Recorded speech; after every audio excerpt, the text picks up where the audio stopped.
Good morning, everyone. Compliments of the season to you, our audience, from wherever you're listening to us. My name is Oluwaseun. I'm your host on our podcast for today. Today's episode will be focusing on the successes of the China-Africa cooperation and also the prospects for the coming year. Let me take that again. We'll be looking at the successes of the China-Africa cooperation in the past years. Thereafter, we'll be looking at the prospects for the year 2024 and beyond. On set with me today is Mr. Charles, the director for the Center for China Studies. Also, I will put him across to you as a global affairs analyst. Today, he will be sharing with us from his great depth of knowledge and experience. Before we dive into our discussion, a quick reminder to our listeners: if you enjoy our content, subscribe to our channel. Don't forget to rate the podcast and also leave your review. Your feedback is invaluable to us, and it also helps us to bring you more engaging content. Without further ado, let's get started. Mr. Charles, first we'll start with the successes of the China-Africa cooperation as it relates to Africa. Let's hear from you. Thank you for having me. I think China-African cooperation, like I always say, is a work in progress. No matter how much that has been covered, there's always much more to be covered. It is not an El Dorado. It's not a finished product. It is not something finished. It's always a continuous process. But I would say that through the strenuous effort of the two sides, considerable achievements have been made.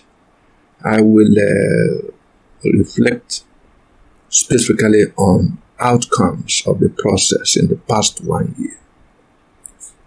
Of course, we are aware of the pandemic setback.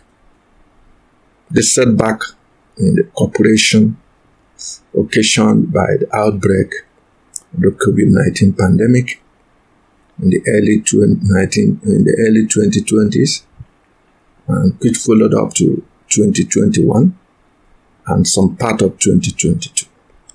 But even within the context of the pandemic, China-African cooperation made considerable advances. China-Africa held a solidarity summit at the peak and within the heat of the pandemic, when all manner of international consultation and engagement was nearly absent. China-Africa held a solidarity summit to discuss containment control measures and begin to devise post-COVID recovery. And this was heartwarming.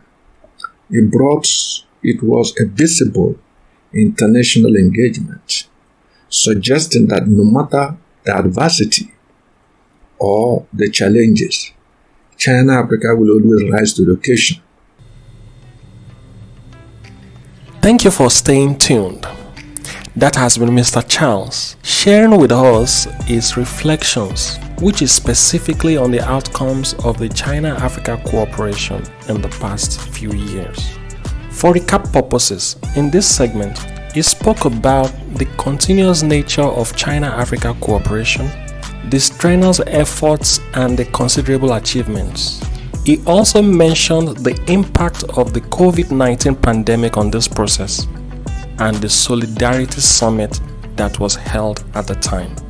To summarize, Mr. Charles has acknowledged some challenges while he also emphasized achievements and the collaborative efforts made by the cooperation, even in the midst of a global pandemic. There will be more fascinating insights from Mr. Charles in the next segment of this episode of the success of the China-Africa cooperation and its prospects. He will be sharing a more detailed and positive account of the tangible actions and commitments made during the 2021 summit, which of course showcases the depth of China-Africa cooperation and their shared commitment to global well-being.